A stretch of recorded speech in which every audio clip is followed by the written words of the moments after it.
It's the DNP Project Podcast with your hosts, Dr. Molly Bradshaw and Dr. Tracy Vitale.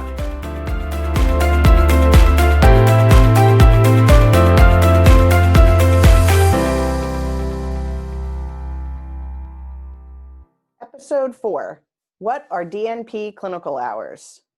Today, we are talking all about the DNP clinical hours. So welcome to the DMP Project Podcast, where we share tips, inspiration, and more. My name is Dr. Molly Bradshaw, and I'm one of the co-hosts of the show, and I'm joined by my colleague, Dr. Tracy Vitale. Hi, Tracy. Hi, Molly.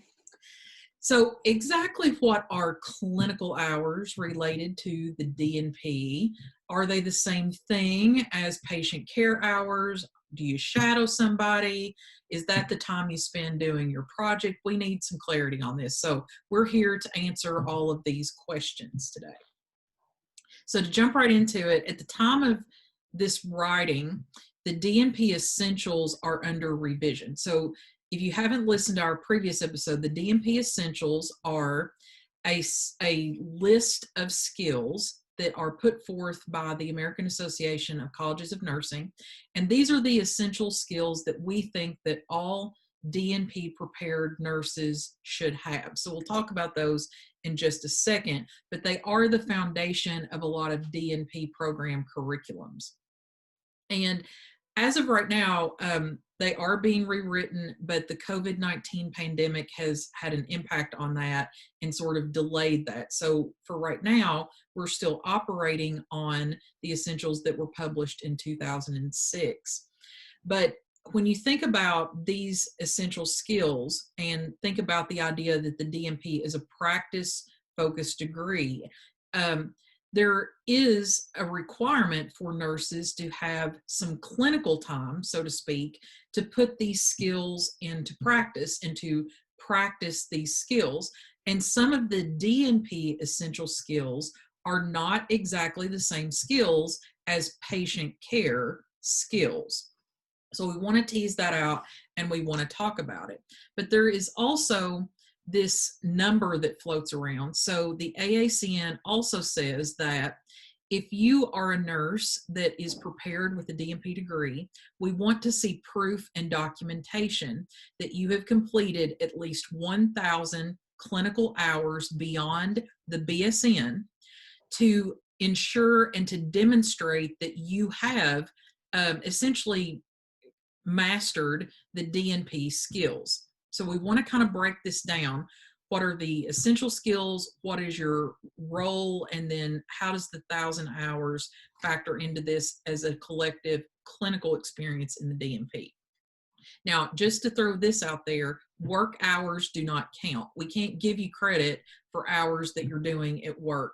These 1,000 hours have to be part of a supervised academic program. So it has to be part of your MSN, or it has to be part of a BSN to DNP program, something like that. So we have to see proof of that.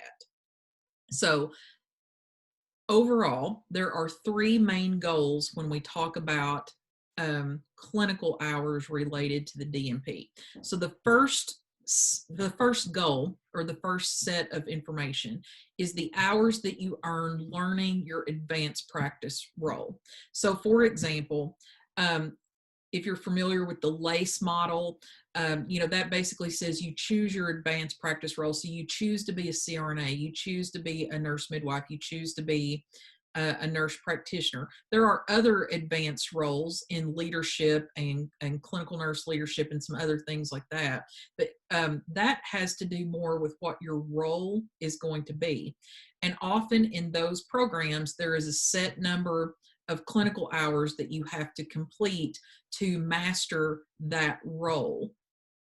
But learning that role is not the same as mastering all of the DNP essential skills. So let's talk a little bit about that, or goal number 2, Tracy, hours that you spend achieving the DNP essentials versus the hours that you've spent mastering your advanced practice role. Sure. So when we think about the hours spent achieving competency related to the DMP Essentials, again, I remind you of the 8 essentials, and we'll highlight some of them. So when we think of scientific underpinnings for practice, I tend to think of the work that students do when they get to critically appraising the evidence. When they're, it's more than just reading and scouring the internet. Are they really appreciating the science behind what's guiding the practice? When we think of the organizational and systems leadership essential, I think about the experience that students can have in learning from organizational leaders and being a part of that process. Including being a part of leadership meetings and that collaboration when establishing what the project, what the DNP project is going to look like. Clinical scholarship and analytical methods, similar to what I talked about with the scientific underpinnings in terms of appreciating the evidence and being able to analyze strategies used in the literature. When we think about information systems and technology for improving healthcare, how are we using the technology? What skills are we using to identify the gaps?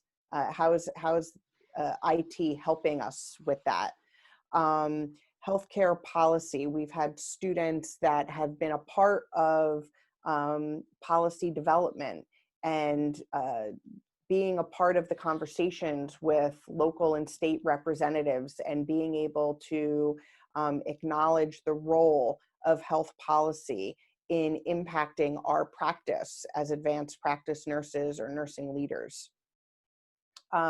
Clinical prevention and population health.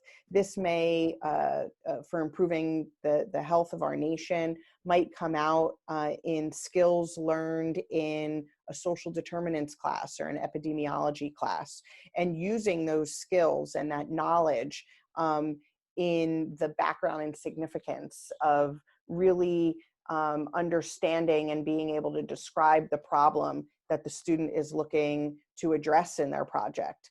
And then essentially is our advanced nursing practice, which you have touched upon earlier in teaching nurses the advanced practice skill. So just to reiterate what I heard you say is that, when we think about the AACN says there's a minimum of 1,000 hours that are required to say that you have competency in the DMP Essentials. So these 8 essentials that you've just gone over, the number 8 is really where the advanced practice nursing comes in there, which is really learning your role. So your program that you enroll in is going to be the group that determines how many hours are spent, in each of these categories. If you're in a BSN to DMP program, you should be able to talk to the faculty about how your clinical hours will be divided up among learning your role and then mastering the essentials. But all we're saying with the 1,000 is at the end of the day, at the end of the program, we just have to see a minimum. There is likely to be more hours than just 1,000, but we have to see a minimum of 1,000, either learning your role and some combination of mastering the DMP Essentials. Is that correct, basically? Sure. Yeah. Yes. And then I just want to say for the postmaster's students, so if you already have a master's degree, often, and this is what happens at my school, when we admit a DMP student to a postmaster's degree, what we do, Tracy, is we look at their MSN program, look at their transcripts, and try to identify how many clinical hours they obtained in their program, learning their role. And then we kind of tailor make their DMP experience to ensure that by the end they've got the 1,000 hours that they're going to need. But that can look differently in different programs all across the country. So I just encourage the students listening to this don't get too wrapped up in it. The faculty should have that under control. However, just appreciate that the program that you have enrolled in has a plan for the documentation of these hours and what classes they fall in and what counts for what. Is that a fair Right. Yeah, absolutely. I think synopsis? that's a fair assessment Yeah. of it. The third goal, I think, when we think about the clinical hours, is that students are going to have an opportunity to accrue those hours based on the work that they do specifically to their DNP project. And again, certainly aligns with what you just said, that we have to remind students to go with the recommendations of their DNP program. Many of them have it very clearly outlined as to how many hours must specifically be earned towards working on the project. That being said, I think we have to look at what counts. And my philosophy tends to be, being Italian, I tend to say, think of it like spaghetti, throw it all against the wall and see what sticks. It's much easier to, if you're given a number, say for example, 500 hours need to be designated towards the project. Well, what counts as the 500 hours? Well, the school may say it's up to the faculty, the individual chair's decision as to what will count and what will not. And we're just going to give you some general guidelines in terms of what will not count. And then the rest is up to the chair, because projects can be very individualized. So my advice is write it all down. It's easier to chip away at that number and still end up with the 500 or whatever your school requires, than to shortchange yourself and then try and figure out, how do I get to that number that I need to be? Students will ask questions. Do I get time for looking stuff up and then writing? Well, I would probably err on the side of general looking stuff up would not count. In general, reading does not count. But I'm also considerate of, once you get to the point of critically appraising the evidence, which is a skill set that you're learning at the doctoral level, I would count that time and I would note it as such. I would, note it in the log, which we're going to talk about. How do we keep track of these hours? Note that it's critical appraisal of the literature. It's not, I would avoid a general description of reviewing the literature, because it's much different. Looking at, sources online is much different than saying, okay, I've got, these 30 or 40 sources and I'm going to critically appraise them because they're going to help me write my review of literature that's going to provide the foundation for the project that I do. I think in my experience, students really underestimate how much time it truly takes to do a DNP project. Because when you think about the other things like going to meet with stakeholders, doing your organizational assessment, collecting data, going to meet with the statistics people about analyzing your data, learning how to format data tables, right? Like, these things are enormously time consuming. And maybe even the execution of the project, implementing your intervention and things like that, those are time consuming things. So the project in and of itself is going to consume a good majority of these clinical hours. Absolutely. The other context, I think, where some hours might be spent is there may be some skill set or something that you need to learn in order to be able to do the project. And I'll just throw this example out. I had a student that wanted to implement mental health first aid. So it's almost like getting CPR certified. There's a program out there where you can certify people in mental health first aid. But so she wanted to set up a business of delivering this service to her community. But to be able to do that, she had to go and get certified herself to be an instructor for mental health first aid. So she was able to count some of that toward her DNP clinical hours, because that was a necessary skill to be able to implement her DNP project. So that's an example that I would throw out. Yeah. One of the one of the general directions that I will give students is ask yourself the question, if would I be doing this activity if I wasn't doing a DNP project? And if the answer is no, well then to me it's something that's worthwhile in writing down. So that particular student that you're talking about, she needed to do the mental health training because she wanted to use that as part of her implementation, as part of her project. So I would encourage her to write those hours down, and then establish with the person who approves the hours, you know, how many of them can we count? I think that translates into the conversations you need to have with the stakeholders. If you are working on a project, you know, that's evidence-based and quality improvement, and you're doing it in an acute care facility, and in order to do that, they need for you to be involved with the quality meetings that happen on a monthly basis, because that's just their expectation, then log those hours. It's giving you a level of expertise and a skill set, and a better appreciation for the organizational process that's going to ultimately contribute to the success of your project. I agree. In the next set of questions, you know, and these are just kind of questions that commonly come up, you know, and so when you're doing DNP clinicals or having an experience related to your DNP, the question sometimes comes up, do you need a preceptor? Do you need a mentor? Like, who is this person that's helping you with your DNP focused clinical? So I just want to kind of clarify this for the audience. When you are learning your advanced practice role, like we talked about in item number 1, where you're learning the skill of being a nurse practitioner, you're learning the skill of being a CRNA, that type of thing.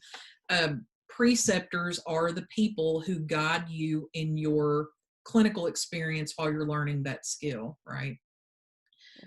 For the DNP, to master the DNP Essentials, some programs call it a preceptor, other programs call it a mentor, other programs might call it something else, a partner, that type thing. But there will be someone in your learning experience that will help with the clinical experience, or the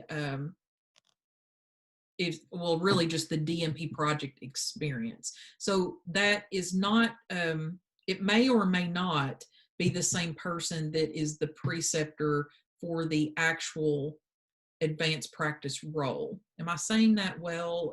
Is there any clarifying thing you would add to that? You know, I think that makes sense. I think that, you know, much like these hours, we learn from a lot of different people in our career. So, you know, even as folks that are in leadership roles at universities, we still have mentors and folks to help us in various capacities. So I think that it's important for the DNP student to understand they too will have folks that guide their experience.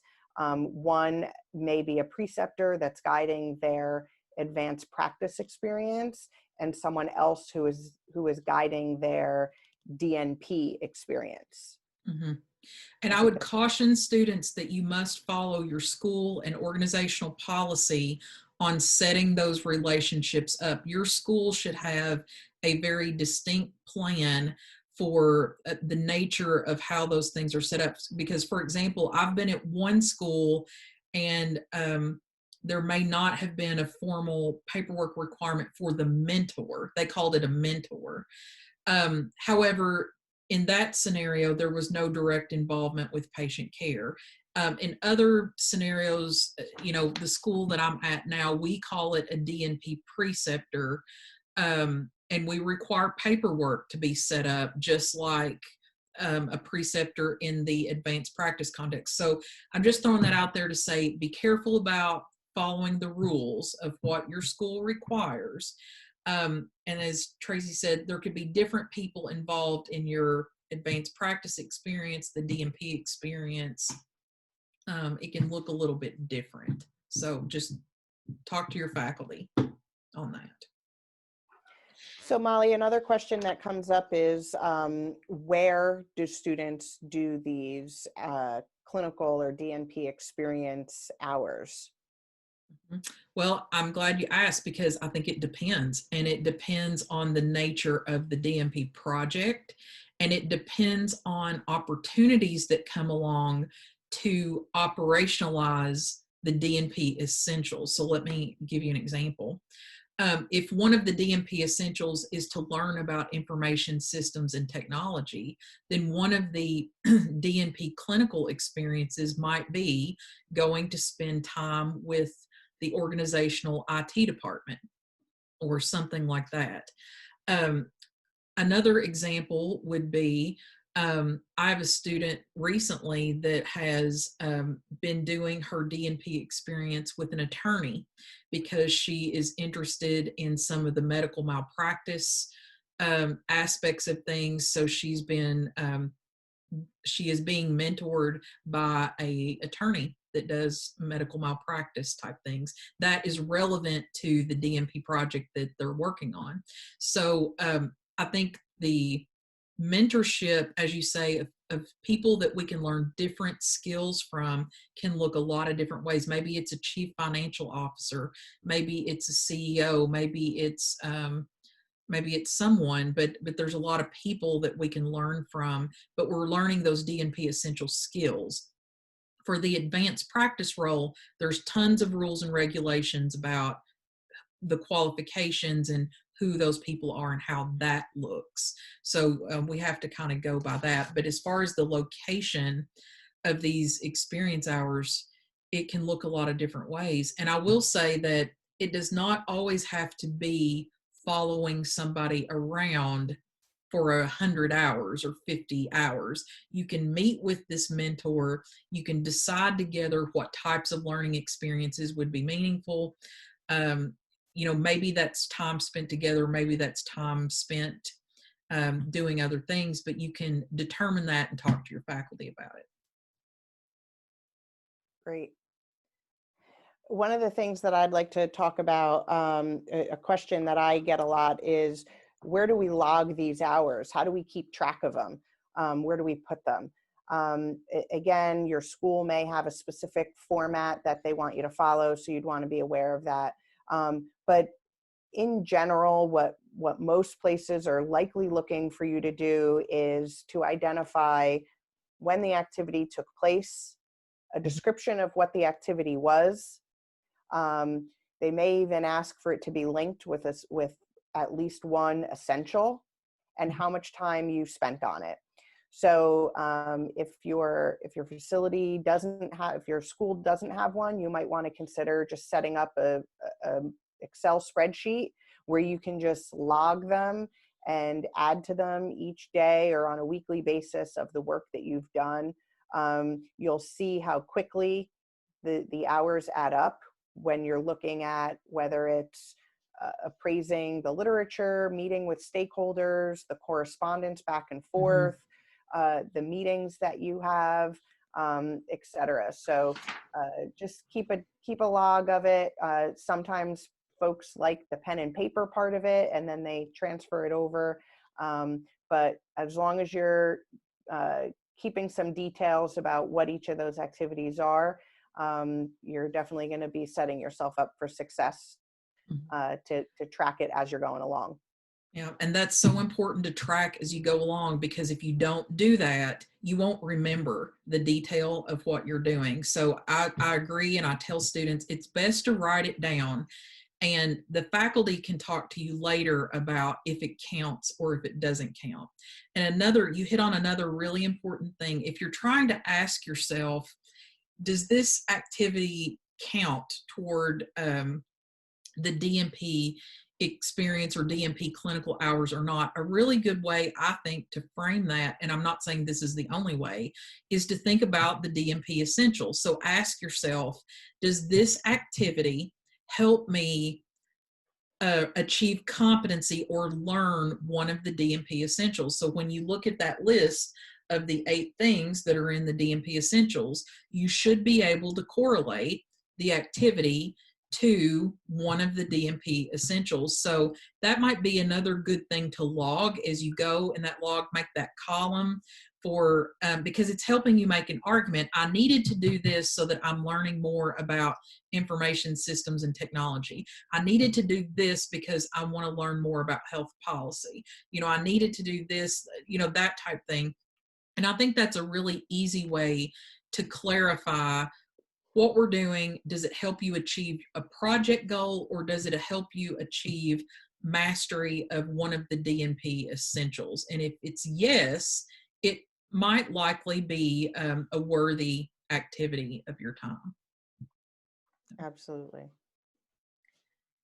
So to learn a little bit more, in our book, the DMP Project Workbook that we have published with Springer, A Step-by-Step Process for Success, in that book, we talk a lot about the clinical experience, what might count, what not. We make some suggestions about some activities that students can do, and we show an outline of a log and what that would look like and how it would map to an essentials. So if people want to learn more, they can definitely check that lesson out in our workbook. But just to kind of summarize what the DNP clinical hours are, at the end of the day, the AACN says we have to document in the context of an academic program at least 1,000 hours beyond the BSN to show competency of the DNP essentials.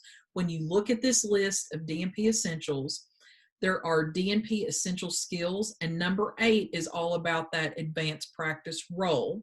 So collectively, you have to show the documentation that we've spent these hours learning your role, mastering the DNP essentials, and completing your DNP project.